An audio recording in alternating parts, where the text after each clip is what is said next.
So hello students, welcome back to the channel again. तो इस video में हम कवर करेंगे क्लास 11 का चैप्टर 10th, जो कि है हमारा स्ट्रेट लाइंस। इस वीडियो में हम लोग कोशिश करेंगे इस चैप्टर के थोड़ी थोड़ी समरी पढ़ें और हम लोग पूरा चैप्टर को एक वीडियो में या मुश्किल से 2 वीडियो में इसको रिवाइज कर लें। तो स्टार्ट करते हैं हम लोग इस चैप्टर को। इसमें हम लोग टॉपिक्स क्या पढ़ेंगे। सबसे पहला आएगा हमारा टॉपिक स्लोप ऑफ लाइन, जिसमें हम लोग लाइन का स्लोप पढ़ेंगे। उसके बाद हमारा एंगल बिटवीन टू लाइन, फिर टू लाइन के बीच में एंगल का कुछ फॉर्मूले से वो पढ़ेंगे। फिर इक्वेशन ऑफ लाइन पढ़ेंगे, जिसमें हमारा इक्वेशन ऑफ लाइन अलग अलग भी पढ़ेंगे और हम एक जनरल इक्वेशन ऑफ लाइन भी पढ़ेंगे, जनरल इक्वेशन भी पढ़ेंगे इसी में। उसके बाद आएगा हमारा topic distance of point from a line, and then last topic आएगा हमारा distance between two parallel lines. ये टॉपिक तो हम पढ़ेंगे। उसके साथ साथ हम लोग क्वेश्चंस भी करते जाएंगे, जो कि हमारे पेपर के लिए इंपॉर्टेंट है, जिससे हमको टॉपिक भी रिवाइज होगा एंड पेपर के लिए भी इंपॉर्टेंट है। तो स्टार्ट करते हैं हम लोग बिना टाइम वेस्ट किए।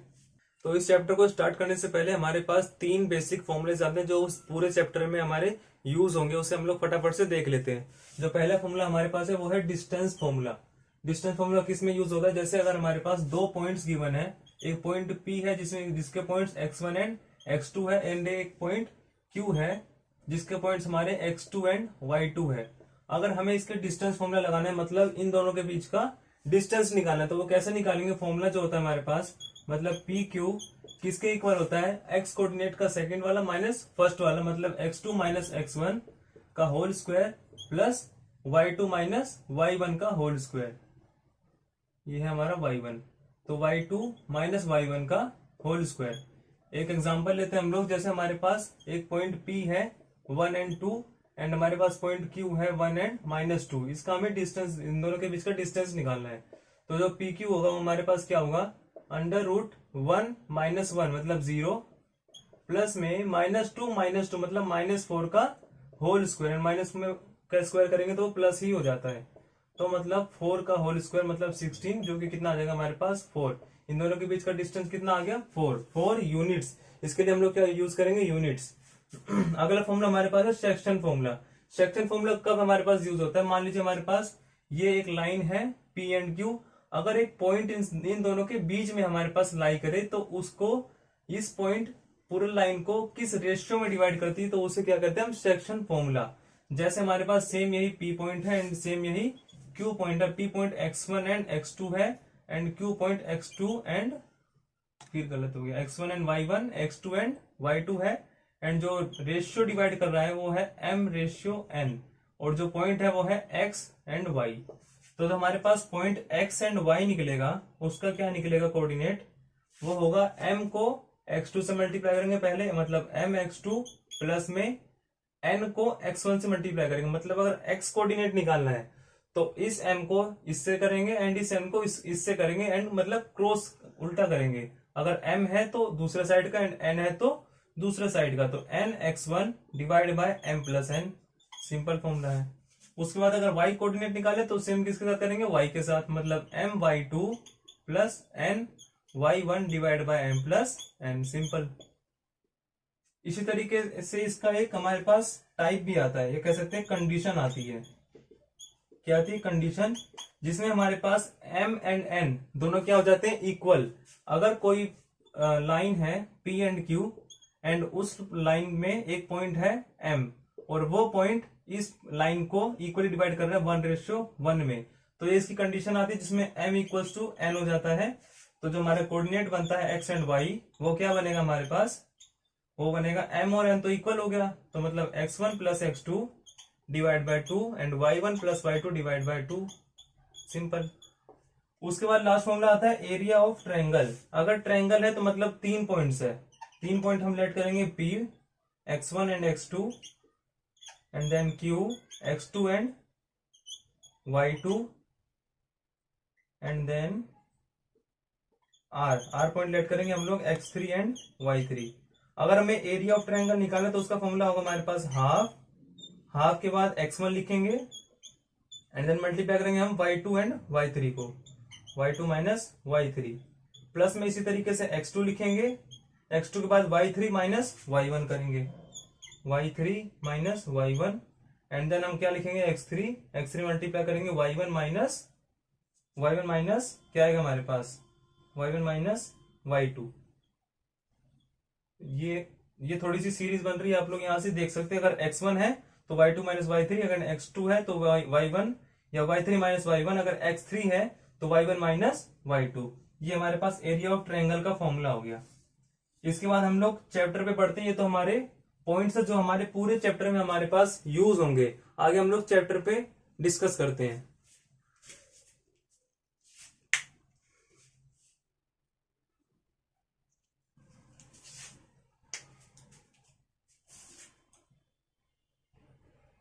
तो थोड़ी सी बेसिक जानकारी लेने के बाद हम आ चुके हैं सबसे फर्स्ट टॉपिक पे, जो कि हमारा है स्लोप ऑफ ए लाइन।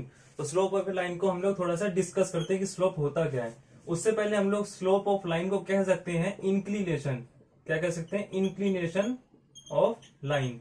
अब इंक्लिनेशन का मतलब क्या है कि वो कितने एंगल पे इंक्लाइन कर रही है। आप लोग ने ट्रिग्नोमेट्री में पढ़ा हुआ है। ट्रिग्नोमेट्री में थीटा क्या होता है? थीटा क्या होता है? अगर कोई दो लाइन किसी एक एंगल पे इंक्लाइन कर रही तो उसे हम लोग क्या कहते हैं? थीटा। तो यही इंक्लिनेशन यहां भी यूज होगा। जैसे हमारे पास एक्स एंड वाई एक्सिस का है ग्राफ, ये है हमारे पास एक्स एंड ये है हमारे पास वाई एक्सिस। एक लाइन हम लोग देख लेते हैं, ये लाइन जो कि है पी एंड क्यू। अब ये लाइन एक्स एक्सिस को मतलब एक्स एक्सिस के साथ कितना एंगल बना रही है? मान लेते हैं थीटा। तो ये हमारे पास क्या एंगल है? थीटा। तो स्लोप क्या होता है हमारे पास? स्लोप होता है टेन थीटा। क्या होता है? Tan theta. उसका हम लोग क्या निकाल लेते हैं? टेन। अब इस थीटा को हम लोग क्या कह सकते हैं कि वो एंगल लाइन के साथ जो पॉजिटिव एक्स एक्सिस के साथ बन रहा है in the anti clockwise direction. ये डायरेक्शन कौन सी है? Anti clockwise direction. उसके बाद इस लाइन को हम लोग ऐसे भी लिख सकते हैं, जैसे अगर ये पॉइंट के कोऑर्डिनेट्स गिवन हो x1 y1 एंड क्यू के कोऑर्डिनेट्स हो x2 एंड y2, तो हम लोग स्लोप कैसे निकालेंगे? हमारे पास थीटा गिवन नहीं है इस बार, तो हम लोग स्लोप कैसे निकालेंगे? तो स्लोप जो हमारा होगा वो क्या होगा?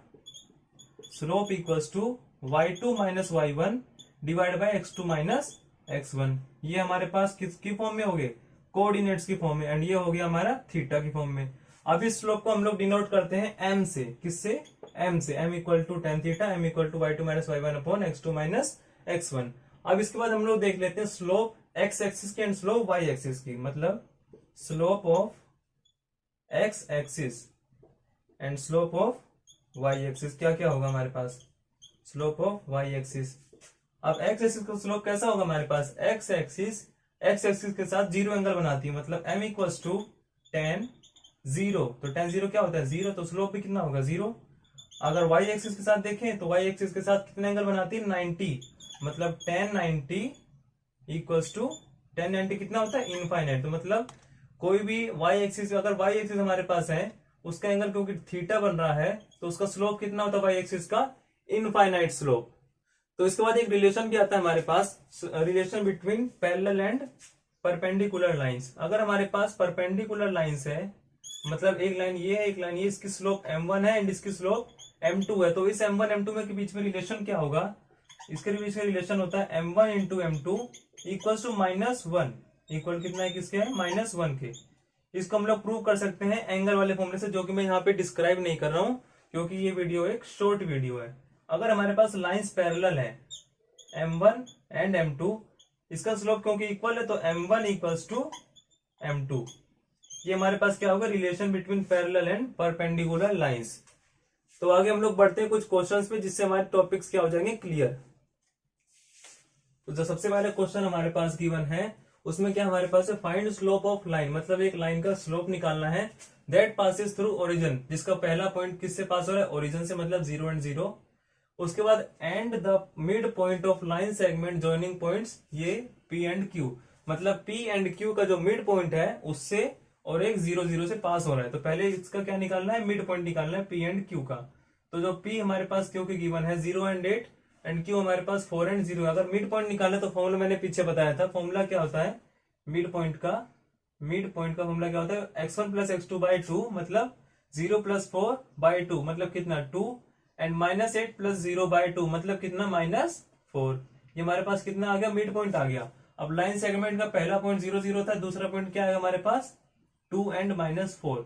इसका हमें क्या निकालना है? स्लोप निकालना है। स्लोप का सिंपल फॉर्मूला मैंने पीछे बताया था, y2 minus y1 divide by x2 minus x1।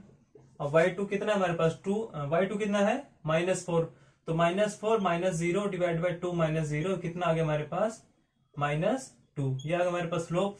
आगे जो अगला क्वेश्चन हमारे पास है, find the value of x for which the points. ये 3 पॉइंट्स है, उसको क्या दिखा रखा है, कोलिनियर। तो यहाँ पे x की वैल्यू हमें निकालनी है। इससे पहले एक कंसेप्ट हम लोग जान लेते हैं, जैसे हमारे पास एक लाइन है P एंड Q, इसका स्लोप मान लेते हैं हमारे पास m आ रहा है। अब इसी के बीच में हमारे पास एक पॉइंट है A एंड एक पॉइंट है B। अब जैसे P एंड Q का स्लोप m आ रहा है, उसी तरीके से A B का स्लोप भी कितना आएगा हमारे पास m। मतलब कोई अगर लाइन है, उस लाइन में हम लोग कोई भी पॉइंट लेट कर ले और कोई भी दूसरा पॉइंट लेट कर ले, उन दोनों के बीच का जो हमारे पास स्लोप आएगा, वो जो पूरी लाइन आएगी उसका स्लोप के इक्वल होगा। क्या मैं कहना चाह रहा हूं कि जैसे A और B का जो स्लोप है वो इक्वल होगा किसके, P एंड Q के स्लोप पे।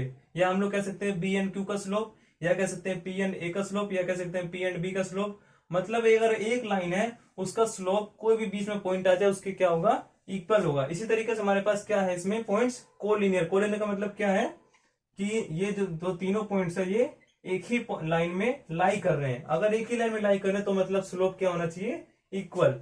इन दोनों का हम लोग पहले स्लोप निकालते हैं। कितना आएगा स्लोप हमारे पास, y2 - y1 मतलब 5 - 1 4 डिवाइड बाय 4 - 2 कितना आएगा 2, मतलब कितना आ गया हमारे पास स्लोप 2 आ गया। अब इनमें और इनमें स्लोप निकाल लेते हैं। क्या क्या पॉइंट है, x एंड -1, दूसरा पॉइंट क्या है 2 एंड 1। इनके बीच का स्लोप क्या आएगा, स्लोप होगा हमारे पास 1 माइनस ऑफ -1 मतलब कितना 2 डिवाइड बाय 2 माइनस एक्स, किसके इक्वल है 2 के इक्वल है। स्लोप कितना है हमारे पास 2। अब ये 2 से 2 कट गया तो मतलब 2 माइनस एक्स इक्वल टू कितना आ गया 1। तो x कितना आ गया हमारे पास 1, x की वैल्यू क्या आ गई 1। इसी तरीके से ये दो क्वेश्चंस हम लोग ने देखे हैं स्लोप से रिलेटेड। आगे हम लोग अगला टॉपिक देखते हैं। तो अब आते हैं हम लोग अगले टॉपिक पे। अगला टॉपिक है हमारा angle between two lines. Angle between क्या है, टू लाइंस। अगर एंगल बिटवीन टू लाइंस का हम लोग समझे तो जैसे कि हमें मीनिंग पता लग रही है, किसी दो लाइन के बीच में एंगल, जैसे मान लेते हैं एक लाइन ये एंड एक लाइन ये, इन दोनों के बीच का हमें क्या निकालना होता है, एंगल। इसमें अब देखने वाली बात ये है कि इसमें दो टाइप के एंगल बनते हैं, एक ये वाला एंगल एंड एक ये बड़े वाला एंगल। इस छोटे वाले एंगल को क्या बोलते हैं हम लोग, एक्यूट एंगल। आप लोगों ने पहले भी पढ़ा होगा एक्यूट एंगल। जो बड़े वाला एंगल उसको हम लोग क्या कहते हैं, ऑब्ट्यूस एंगल। क्या कहते हैं, ऑब्ट्यूस एंगल। अब एक्यूट एंगल को हम लोग कैसे निकालेंगे, जैसे एक लाइन ये है एक लाइन ये है, इस लाइन का जो स्लोप है वो m1 है, इस लाइन का स्लोप है m2। तो जो एक्यूट एंगल हम लोग निकालने का जो तरीका होता है उसमें जो फॉर्मूला है tan theta equals to m2 minus m1 divide by 1 plus m1 into m2।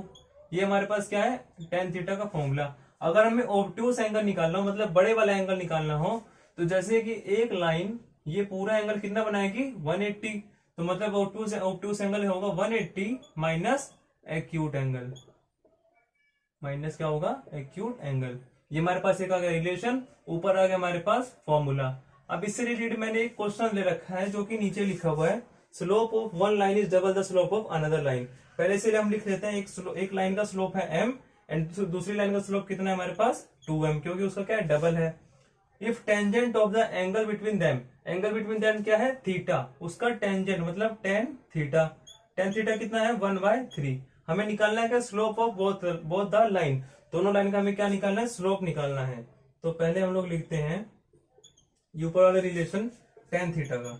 तो tan थीटा कितना होता है m1 minus m2 minus m1 upon 1 plus m1 into m2। इसमें m1 क्या है m2 क्या है 2m। तो दोनों को हम लोग फटाफट से फॉर्मूले में पुट करते हैं। तो 2m माइनस m, नीचे कितना आ गया 1 प्लस 2m इंटू m मतलब 2m का स्क्वायर। ऊपर क्या है हमारे पास बाहर मोड आएगा। अब tan थीटा किसके इक्वल है 1/3 के। इसको हम लोग सोल्व करते हैं, मतलब क्या आएगा हमारे पास m upon 1 plus 2m square mode में इक्वल कितना आएगा 1/3 के। ये हमारे पास क्या आ गया, एक रिलेशन आ गया। अब देखने वाली बात ये है कि अगर कोई भी नंबर मोड से बाहर निकलता है तो उसकी कितनी वैल्यू होती है, दो। पहला होती है प्लस एंड दूसरी होती है माइनस। तो यहीं पे क्या हमारे पास हो गए दो केसेस हो गए, एक हो गया केस 1, एक हो गया हमारे पास केस 2। केस 1 में हमारे पास इस मोड से अगर बाहर निकलेगा नंबर तो वो कितना क्या हम लिखेंगे पॉजिटिव में, m upon 1 plus 2m square जो कि पॉजिटिव में है इक्वल कितना है 1/3 के। अब यही केस 2 में हम क्या लिखेंगे उसको माइनस में, तो मतलब minus m upon 1 plus m square 2m square equal कितना है 1/3 के। अब यहां से m की वैल्यू अगर आप क्वाड्रेटिक इक्वेशन से सॉल्व करेंगे तो वो आएगी हमारे पास, एक आएगी 2 एंड एक आएगी 1/2। अब यही अगर यहाँ पे सॉल्व करेंगे तो m की वैल्यू आएगी एक -1/2 एंड एक आएगी -2। अब ये तो आ गया m। अब हमारे पास क्या निकालना है, दोनों एंगल का स्लोप निकालना है। तो पहले एंगल का m था, दूसरे एंगल का 2m था, तो मतलब एक एंगल मान लेते हैं हम लोग 2 एंड m2 कितना, मतलब जो दूसरी लाइन का स्लोप है 2m, वो कितना हमारे पास 4। आगे हम लोग देख लेते हैं, अगर इसकी वैल्यू आई थिंक 1 एंड 1/2 आएगी। ये थोड़ी सी मिस्टेक हो गई, आप लोग सॉल्व कर सकते हैं आराम से, वहां से आप लोग अलग अलग वैल्यू निकाल सकते हैं। तो ये वैल्यू 1 आएगी, यहाँ पे कितना आएगा हमारे पास 2m कितना आएगा 2। अब यही केस अगर हम लोग दोबारा लिखें तो जो हमारे पास m की वैल्यू दूसरी है वो 1/2 एंड देन 2m कितना आएगा हमारे पास 1। ये हमारे पास क्या आ गया, दूसरा केस। जो तीसरा केस आएगा उसमें m की वैल्यू -1/2 है, तो 2m कितना आएगा हमारे पास -1। ये हमारे पास आ गया तीसरा केस। जो चौथा केस बनेगा उसमें m आएगा -1 एंड 2m आएगा -2। ये हमारे पास कितने केस बन गए, हमारे पास टोटल 4 केस बन गए, मतलब 4 वैल्यूज ऑफ m एंड -1 आ चुकी है। यहाँ पे हमारा टॉपिक खत्म होता है, यहाँ पे एंगल वाला। आगे हम लोग अगला टॉपिक देखते हैं। तो अगला टॉपिक आता है हमारे पास इक्वेशन ऑफ लाइन। तो क्योंकि वीडियो थोड़ी सी लंबी हो रही है एंड बोरिंग भी हो सकती है, तो इसलिए हम आगे के topics and including this equation of line वाला टॉपिक ये हम लोग कवर करेंगे पार्ट सेकंड में। So you can watch the part second for remaining topics.